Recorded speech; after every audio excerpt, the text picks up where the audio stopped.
Welcome to A Fork in Time, the alternate history podcast.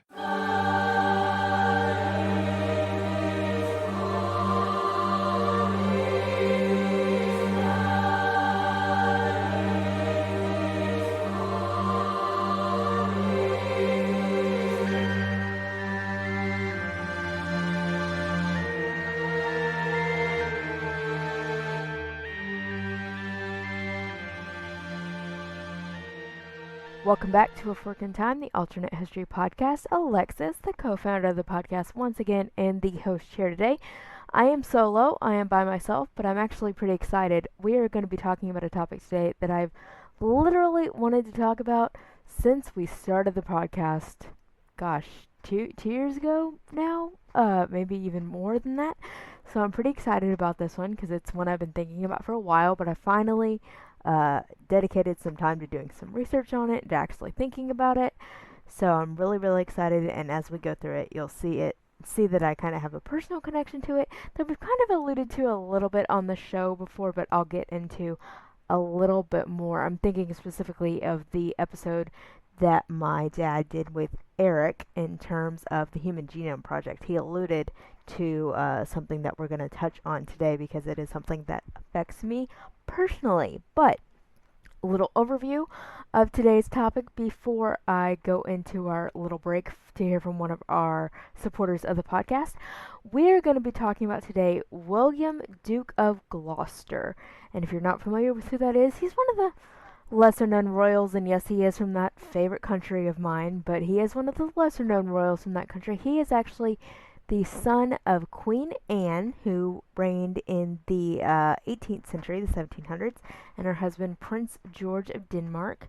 He is actually the only child to survive to a significant age. As we get through in the topic today, you'll see that she had quite a few children, was pregnant quite a few times, but William, Duke of Gloucester, was the only one that really had a significant span of life. And we're going to talk about his life and how things might have been different if he had lived past his death date in the timeline, how that would have affected British history, world history, and how it would have changed things moving forward if he had not died at the early age that he did, that we will get into. But first, we are going to take a brief little break to hear from one of the partners of the show that helped make it possible. See you after the break as we talk about William, Duke of Gloucester, and how things would have been different if he had survived. Here's Don. And Alexis. Taking just a quick break from the podcast today to tell you about, again, something that is relatively new for us. So what is this new exciting thing that we're sort of pumped about? Merchandise. Merchandise. We're a podcast. They can have those. They can have items. Wow, this opens up a whole new world of possibilities. And so what we're referring to here is the fact that you may have been absolutely craving, wondering how in the world you could get your hands on what? Maybe a Fork in Time T-shirt. Or coffee mug. Yeah, coffee mug is a big thing for me. Or maybe even a cell phone cover or a tote bag or any of the other types of things there. The good news is now you're able to do that. And we found a way to do that works well for us, and we think that will work well for you. So one of the folks that we partnered with is TeePublic. And TeePublic is actually a place for designers to sort of post things that are graphical or art-oriented. I got this idea from another podcast that does this. So we're able to have our logo as an option that you can then put on the various TeePublic apparel. Mm-hmm. So, Alexis, how does it work if you go to our website and click on the link that says get some logoed stuff? So when you click on that link, it'll take you to the TeePublic site, and you can pick from several different options, which we kind of mentioned. There are other ones too, so you can really pick what you want with our logo on it. And then when you purchase that, we actually get a little help. Yeah, it's not a lot. This is not going to be I'm not retiring on our TeePublic income ever. But it does offset a little bit of the cost of the show. But more importantly, it's a way of doing this where we don't have a lot of upfront cost in terms of printing 1,000 T-shirts, because that's the way you get the best rate. So it's just a good way of doing that, taking advantage of the mechanism that TeePublic has in place. So if you enjoy the show and you want to rep the show to those around you, you have a way to do that through logo apparel and items and all kinds of other stuff. and you can find how to get there by going through the website. So one more time, what is our website address, Lex? That is aforkintimepodcast.com. You can use that merchandise, and also it'll help you start a conversation with somebody about the podcast, too. Hey, there's an idea. So we hope that you do. Thanks. Welcome back to A Fork in Time, the alternate history podcast. As I mentioned before the break, this is Alexis in the pilot seat today, going, of course, to my favorite country. You can probably guess where that is if you've listened to the podcast for a while. But as I mentioned also before the break, I'm really excited about this topic. This is a topic I've been thinking about for a while. Got a personal connection to it, so I hope you enjoy this topic as much as I enjoyed kind of thinking about it and doing the research on it. Today we're talking about William, Duke of Gloucester. I mentioned briefly before the break, but of course, as we always do here on A Fork in Time, before we can get into the what if, we got to go through a little bit of the what did. So let's talk about who William, Duke of Gloucester was, why he was important, and why his short life had such an impact on history. So William, Duke of Gloucester, he is the son of Queen Anne, who is Queen of Great Britain from 1702 to 1714, and her husband George, the Prince of Denmark, who dies in 1708. But they are rulers of Great Britain, Anne specifically, along with her husband, and William is their son. Now, also alluded to this a little bit before the break, William is special in relationship to his mother, Queen Anne, because he is the only one that survives out of her multiple pregnancies and children. It is thought that she was pregnant at least 17 times that we are aware of. There might have been some pregnancies that she miscarried so early in that pregnancy that we don't necessarily count it as a pregnancy or realize it was a pregnancy, but there are 17 documented pregnancies that we know of. And of those pregnancies, there was either miscarriages, like I mentioned, where the baby died before it was a viable pregnancy. There were some stillbirths where the baby was born deceased, or there were even some instances where the baby was born alive but lived either a few hours up to a few days before passing away. So William is special in that he survives past that period. So he is not a stillborn, he is not a miscarriage, and he survives past those few hours or few days. He is born on July 24th of 1689, and when he is born, he's really seen as this cementation of the Protestant succession and the Protestant legacy of England. In 1688, we're going to backtrack a little bit more. In 1688, we have what's called the Glorious Revolution. So in 1688, James II, who is sitting on the throne of England, he actually converts to Catholicism. And the people of England, the Parliament of England, decide they do not want a Catholic monarch on the throne of England. So there is this coup, essentially, that is formed where James's daughter Mary is invited along with her husband William, who are in Orange, which is modern day Germany, Holland area at the time. But they're living in Orange. They are invited to come over and take the throne from her father James because they are Protestant. So they're seen as the legitimate, and I'm using air quotes there, but the legitimate rulers of England because it is decided they do not want a Catholic ruler on the throne of England. So Mary is invited over because she has the claim to the throne. She is James's daughter, but she comes over with her husband, and it is decided they are not going to. She is not going to defer to her husband. He is not going to become king by right of marriage to her, and she is not going to take the throne by herself. It is decided they're going to rule jointly. So she becomes Mary II of England. Her husband becomes William III. So they take the throne in 1688. So in 1689, in July, when William is born, he's really seen as this continuation of that Protestant succession. William and Mary at this point have no children of their own.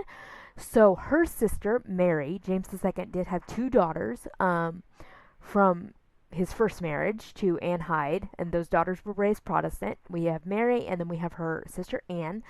So when Mary is on the throne of England, her sister Anne is really seen as the heir presumptive. It's assumed that if Mary and her husband William have no children, that Anne will take the throne following their deaths. So when she has a child, when she has William in 1689, just the year after the Glorious Revolution of 1688, it's really seen as a justification of, okay, we're good, this is great, we've got a Protestant heir to the throne now, this is fantastic. Unfortunately, in the real timeline, we have a problem because, as I mentioned, William and Mary have no children. That doesn't change. They both die childless. Mary dies in 1694 of smallpox. A few years later, in 1702, William passes away. So Anne does become queen in 1702, and she rules till 1714. But, as I mentioned, we have a slight problem because in the real timeline, her son, William, Duke of Gloucester, dies at just 11 on July 30th of 1700. So now we're having this Protestant queen come to the throne, but she has no heir. Her heir has passed away. Now, I mentioned she is pregnant multiple times, and she does try to get pregnant again after the death of her son William. She's actually pregnant about 10 more times after William, but no baby survives more than briefly after it's born. Again, those few hours or those few days. So in 1701, we have the Act of Settlement, which ultimately places the line of succession on the Protestant heirs of. We have to go backwards a little bit. We have to go back to James the First, and so it is determined that Sophia, who is now the present Electress of Hanover, again in Germany. I mentioned that Orange is in Germany. It is not. It's in the Netherlands, but Hanover is in Germany. So we have Sophia, the Electress of Hanover, who is designated as the heir to the throne of England. Unfortunately, she predeceases Anne by just a few months, actually. It's not that long. But since she predeceases Anne, we have her son, George, coming to the throne of England in 1714 after the death of Queen Anne. That, of course, institutes the Hanoverian succession because they're coming over from Hanover. So we have George I, followed by George II, George III, George IV, and it continues until present day. We have Elizabeth II, who is a direct descendant of the Georges that come over from Hanover after we have to do this kind of, we use this term all the time on the podcast, the cousin jump, over to get to the next Protestant successor to the throne of England after Anne passes away with no heir because her son, William, Duke of Gloucester, predeceases her. So that's kind of the what did in history. We have Queen Anne coming to the throne in 1702. She rules until 1714. But unfortunately, she dies without an heir because her one and only child that really lives long enough to be considered a viable successor to the throne, William, Duke of Gloucester, dies at the age of 11 in 1700 before she actually becomes queen. So, what does this do to the line of succession? And what would have happened if William had not passed away at the age of 11? So let's jump into that what if. Let's get into our what if machine, which I get to drive today. Before we really get into the what if though, we really need to talk about William's health. I mentioned that he does live until the age of 11, which is much longer than any of his siblings live. But there are some issues. He was described as a lively child, but that's probably more to do with the fact that he was the heir to the throne. So it was kind of seen as that's what you say about heirs to the throne, is that they're lively, they're healthy, they're strong, they're robust, they're fantastic. However, very shortly after he is born, at just 3 weeks old, he becomes ill and has convulsions or seizures. It is thought that this may have been a symptom of meningitis that he had contracted.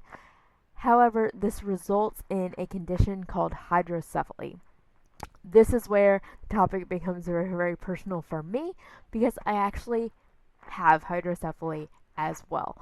If you're not familiar with what hydrocephaly is, hydrocephaly basically means fluid or water on the brain. That's the two words, hydro meaning water, cephaly meaning brain. You might also hear it called hydrocephalus. There is a US at the end of the word, but I always call it hydrocephaly. And it does really affect it affects gross motor skills, but it also affects intellectual abilities as well. It can affect intellectual abilities as well. Again, I'll kind of get into my personal story a little bit and why I found this topic so fascinating. Because it does kind of affect kind of both sides of the coin, so to speak. It does kind of affect motor skills, but it can affect intellectual skills as well. With William Duke of Gloucester, he wasn't really able to walk properly. He was delayed in walking, and even at the age of 5, he refused to go up and down stairs without having someone on either side of him because his balance was not great. He was worried about falling. So it definitely did affect his his motor skills. His language acquisition was also delayed. He couldn't really speak correctly or fully until he was 3. And that's also something that's common with hydrocephaly. It's affecting intellectual abilities. So that's kind of something with me. I mean, my parents found out that I had a condition that they when it got diagnosed on the ultrasound before I was born. It was like, we don't really know what this could mean for her. And then after I was born and they fixed that one issue, but then I also had developed hydrocephaly. Again, it was kind of like, we don't really know what this could mean. It could mean this, it could mean this, or it could mean nothing. She could be all the way, not able to be independent, all the way to being fine. I am pretty close to being fine. I'm very, very independent. I graduated high school, I graduated college, I work in the workforce on a daily basis. So I've lived a pretty independent life, but that could have very much not been the case. So that's kind of what happened with William Duke of Gloucester. He was very reliant on other people to do things for him, but he was not an imbecile by any means. He could speak, he could walk, he just had some motor issues and some developmental issues, but he wasn't a mute, he wasn't deaf, wasn't completely incapacitated. So, and it's actually thought that he didn't actually die from complications from his hydrocephaly. He actually probably died from smallpox or from some kind of fever that had set in. But it is kind of thought that his hydrocephaly would have probably affected him had he lived a little bit longer. He, of course, I mentioned he dies at the age of 11, just past his 11th birthday. So it is kind of thought that if he had lived a little bit longer, the hydrocephaly would have caused more problems for him, but he didn't actually die from the hydrocephaly itself. It's important to kind of make that distinction when talking about kind of the what did, and as we get into the what if. So let's kind of get into that kind of what if a little bit. There's kind of two ways you could take this. One, because he is diagnosed, or because he develops hydrocephaly so early, just at 3 weeks of life, there's kind of two thoughts with this. You could say, well, he just doesn't develop hydrocephaly. He doesn't get that infection, whether it was meningitis or something else. He doesn't get that infection that causes the hydrocephaly. Or he has the hydrocephaly, but he lives past 11 and is able to have a life, whatever that life would look like anyways. I'll kind of talk about both of those things, but there are kind of those two ways that you could take it, and it kind of was interesting in doing my research, which we can get into a little bit as well as we go through the what if. It is kind of interesting to think about. When I was doing my research, a lot of people are like, well, he had hydrocephaly, so obviously it would have affected all these other things. Not necessarily. Again, hydrocephaly, there's a wide range of things that can impact. You have people who cannot be independent whatsoever, but then you have people that are closer to my end of the spectrum that are pretty much self-sufficient. Now again, this is the 1700s, the early 1700s, really the 1600s that we're talking about. Obviously, medical advances were not to the extent that they are now, but I don't think it's fair to say that, oh, he had hydrocephaly, so he basically would have been an invalid. I don't think that's a fair assumption because he could have still had a decently normal life. It would have been different than someone who didn't have hydrocephaly, but that doesn't mean that he wouldn't have been able to accomplish anything in life. So again, it's just interesting. I don't think you can do that broad a stroke on it. When I was doing my research, people were kind of using broad strokes, and I think it's a little more nuanced than that. So let's kind of talk about if he, if he doesn't die in 1700, let's kind of talk about the trajectory of his life, thinking through how long he could have lived. I kind of based my thoughts on this kind of on the death of his father. So his father dies at the age of 55, which is pretty typical for that time period. It's not a vastly long life like we're used to thinking in 70s, 80s, 90s, but 55 is pretty good for the late 1600s, early 1700s. So let's say he dies at 55, the same age that his father dies. So that would put him dying in 1744. Now, in the real timeline, we have made that cousin jump. We are during the reign of George II, who's the son of George I, who's of course is the son of Sophia, who we've determined is the Protestant successor to the throne based on the Act of Succession in 1701. So, if we have William the Duke of Gloucester living to 1744 until the reign of George II in the real timeline, of course we don't have a George I. We don't have a George II. We won't have a George III. And we won't have that line that comes from that. Again, it's a simple thing to think about, but just the fact that we wouldn't have the Georges, hence we wouldn't have Victoria. We wouldn't have an Edward VIII. We wouldn't have an Elizabeth II. So that's just a simple thing to think about. The people that become so synonymous with English history and with specifically, modern era English history. I mean, we're not that far away from the modern era as we're talking about the early 1700s. Those people that become so synonymous, they wouldn't exist. There'd be no reason. Or they would exist, but they wouldn't have the positions of power that they do. It's kind of on the reverse coin. I mean, we still would have had Sophia, who still would have had her son, who probably still would have had his son, who probably still would have had Frederick, Prince of Wales, who probably would have had his son, who wouldn't be George III, but would be another George doing something else. So it's not to say these people wouldn't have existed. They just wouldn't have held the positions of power that they do. So that's just an interesting thing to think about, and just a broad thing to think about. But the fact that these people, they would have existed, but they wouldn't have had the positions that they do.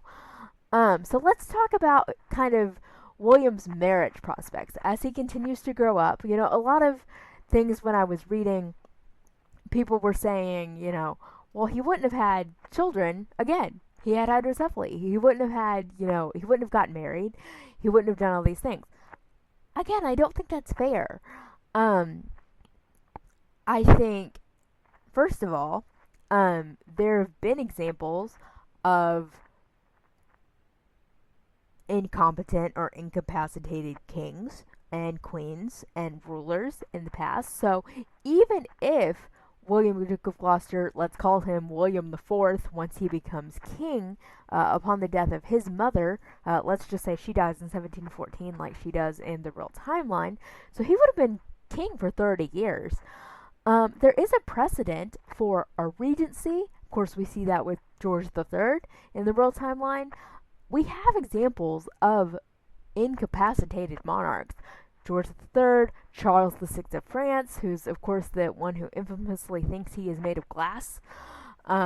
We have those people in history. So it's unfair, again, in my opinion, to say, oh, because he has hydrocephaly, you just have to take him out of the running of being king. No, he's still going to be king. Now, it might be a regency situation.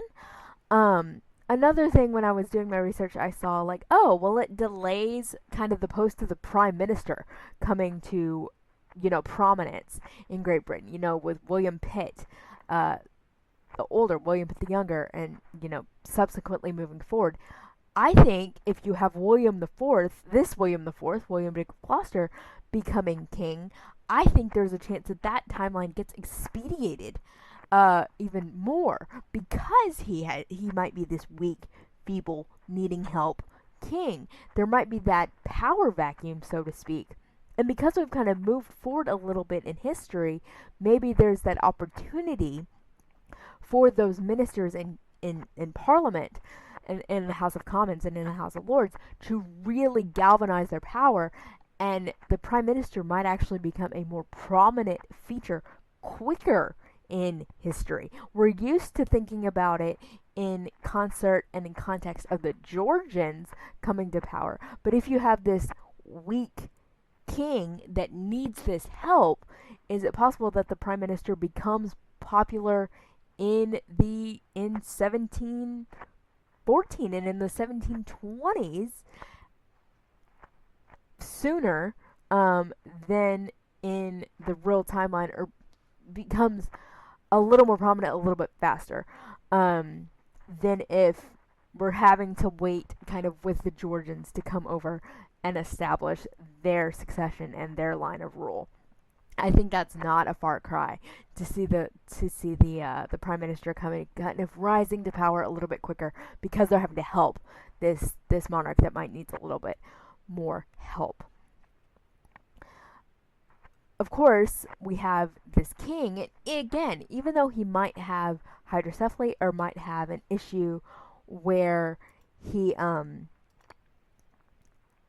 is needing some help ruling, all my research that I've done, and I've even done this research for my personal life, again, when I'm doing my research, it's like, again, he wouldn't have had children, he wouldn't have gotten married, because he had hydrocephaly. Like, no king would put their daughter in that situation to go marry this king.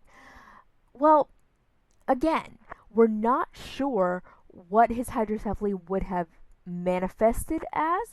Would it have only affected his gross motor skills, and he might have taken a little bit longer to talk, but he did talk, and he was relatively articulate. Was it just gross motor skills? Was it a little bit on the intellectual side? We don't really know, because he died so young. We don't really know how the hydrocephaly would have affected him later on throughout his life. And there's no evidence that, even though he had hydrocephaly, there's no evidence that he would not have been able to father a child, or that he wouldn't have had the capacity to father a child. So I don't think it's a far cry that you see him getting married and furthering his own bloodline. There is some evidence that hydrocephaly might be genetic, but there's also several other things that cause hydrocephaly. Meningitis, which is how he contracted it. So just because he contracted hydrocephaly doesn't mean his children are going to inherit it, doesn't mean any of those things. So he gets married. Well, now the question becomes, who does he get married to? Of course, we have that Act of Succession in 1701. Not only does it bar Catholics from taking the throne of England, but it bars them from marrying a Catholic. So, again, kind of doing my research, William III goes to war with France during his reign in the 9 Years' War. He then makes peace with France. So one of the things I saw suggested was that he marries a French princess to kind of, bridge that gap and cement that alliance and cement that treaty.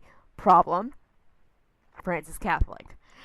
So I don't really see him marrying a French princess, unless there was a forced conversion situation. That does happen, where it's like, you can marry me, but you have to convert to my religion.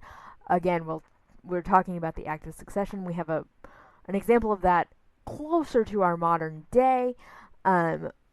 Peter Phillips, who is the son of Princess Anne, who is the daughter of Queen Elizabeth II, when he got married, and he's about to get divorced, or has gotten divorced, I believe, but when he got married to his wife, Autumn Kelly, she had to convert to Catholicism. If she had not converted, Peter would have lost his place in the line of succession. We also have some instances that their names are not immediately popping to my mind, but they actually did lose their spots in the line of succession because they did not marry someone who chose to convert. Autumn did. Other people have not. Subsequently, they've lost their rights to the line of succession. So, that forced conversion is a possibility, but I don't really see it being that prominent. But there are a few options on the marriage market in Europe that are Protestant. One of them is Sophia Dorothea of Hanover. This is actually the daughter of the man who becomes George I in the real timeline. There are some issues with this simply because Anne is not a fan of the Georgians. She doesn't really get along with Sophia, the Electress of Hanover. She kind of begrudgingly sees her as her heiress simply because she's closest kin relation that's Protestant. But they don't really, they're not best buds. So I don't really see Anne being super gung-ho about her son marrying essentially Sophia's granddaughter. However, it's possible that William III might have overranked Anne and said, "Hey, this is happening." It's just interesting to think about, and it's one thing I should mention. It's like, well, you know, William dies in 1702, so it's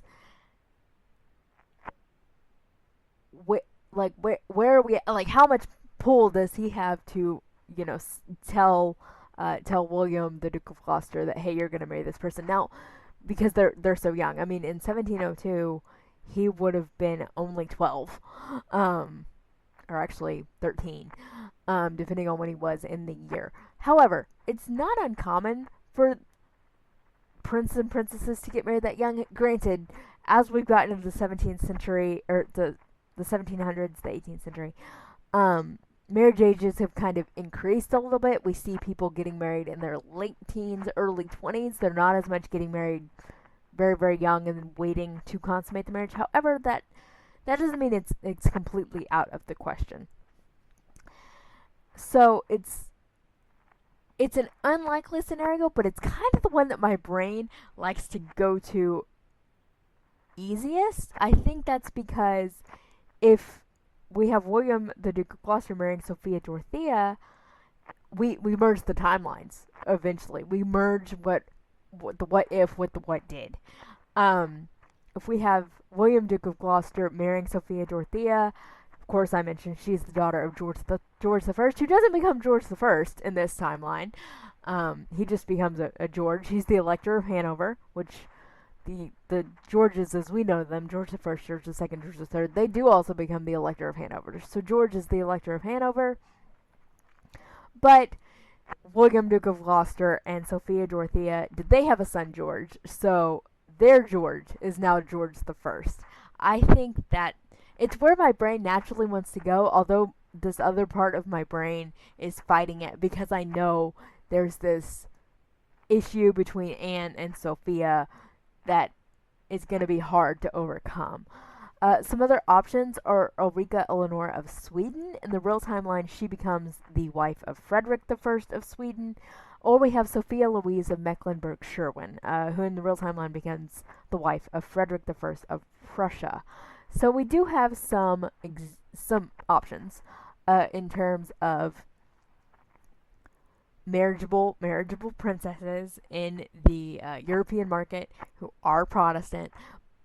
But again, my brain just naturally wants to go to Sophia Dorothea of Hanover. She's the daughter of George I in our timeline. He would have been George the Elector of Hanover in this timeline. Again, even with those issues with Anne, I think she would have gotten over those because we do see that thing of marrying cousins. I mean, William and Mary, they're cousins. That's why people were a little more accepting of William, was because he wasn't this out there person that Mary had married. He was a nephew of James II. He just happens to also be his son-in-law.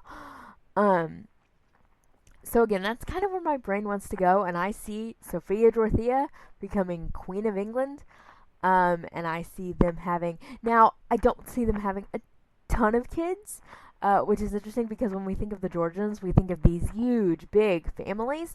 I think there would have been a similar pattern to maybe Anne.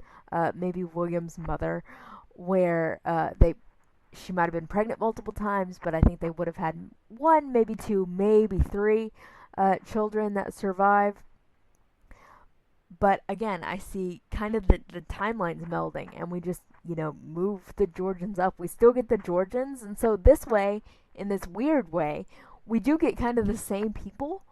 We just come to them in a little bit different way. So again, the person that we know, the people that we really know is as George the First doesn't exist. The person that we would now know as George the First is the son of William, the Duke of Gloucester. I keep wanting to say William, the Duke of Cumberland. That is not right. He is the Duke of Gloucester. But the Duke of Gloucester and Sophia Dorothea, so their son becomes becomes George the First. He has a son, George the Second. So we might eventually get to an Elizabeth II, but she is not the same Elizabeth II who is sitting on the throne of England. So that is just our brief little jaunt down this little alternate path of history today. Again, I've always kind of been interested in this topic because I was just interested to find out that there was a famous person in history that also had hydrocephaly and lived with hydrocephaly for a while. So I've always been interested in William, Duke of Gloucester, and I just kind of wanted to talk about what would have happened if he had lived past the age of 11. I really love the fact that he, died from something else. He didn't die from those complications of hydrocephaly. That probably would have affected him at some point, but I think it's just really interesting to think about how things would have been different if he had survived, and kind of the implications of having to do that cousin jump over to Germany.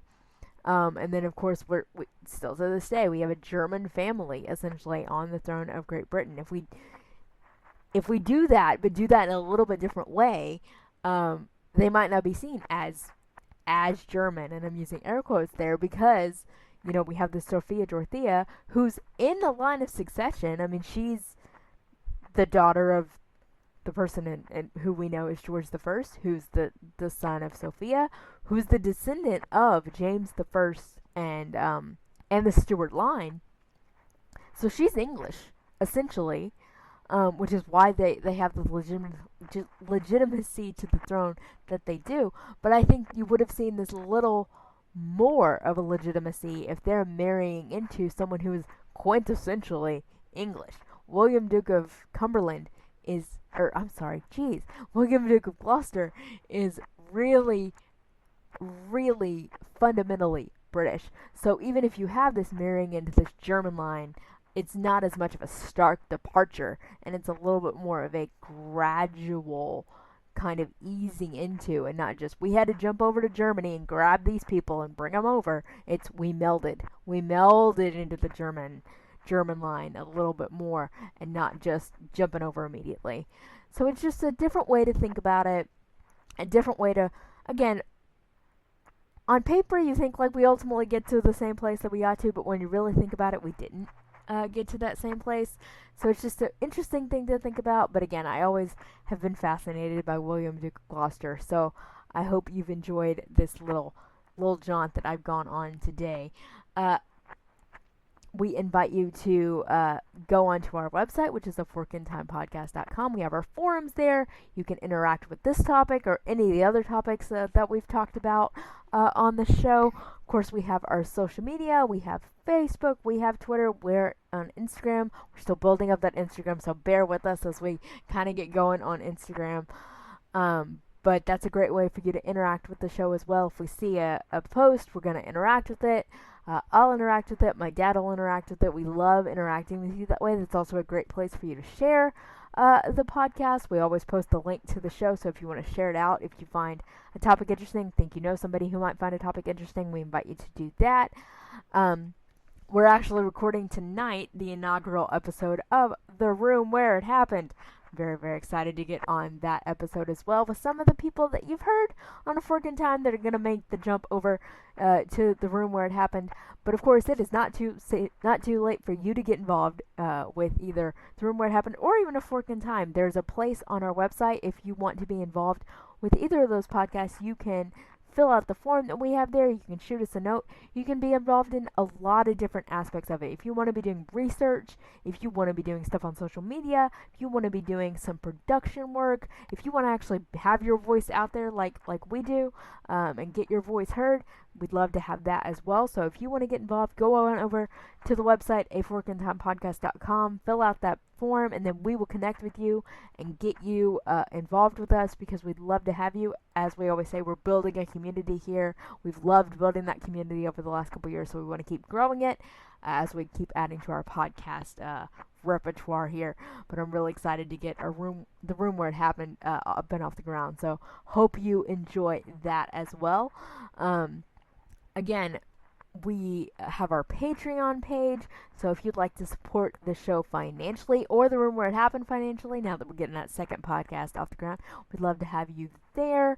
You can go to patreon.com/aforkintime podcast. All these links are going to be in the show notes as well, so if you just want to click on the show notes, you can look for it there.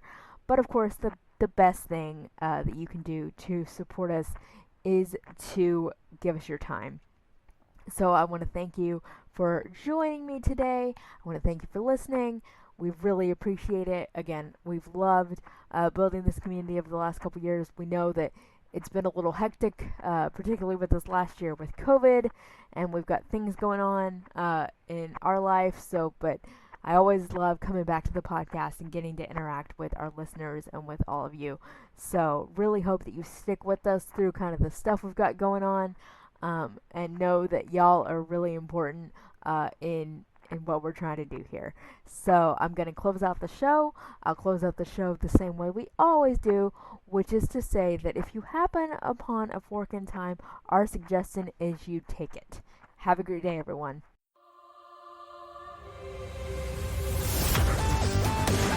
Thanks for listening to A Fork in Time, the alternate history podcast. Learn more and provide feedback by visiting our website at www.aforkintimepodcast.com.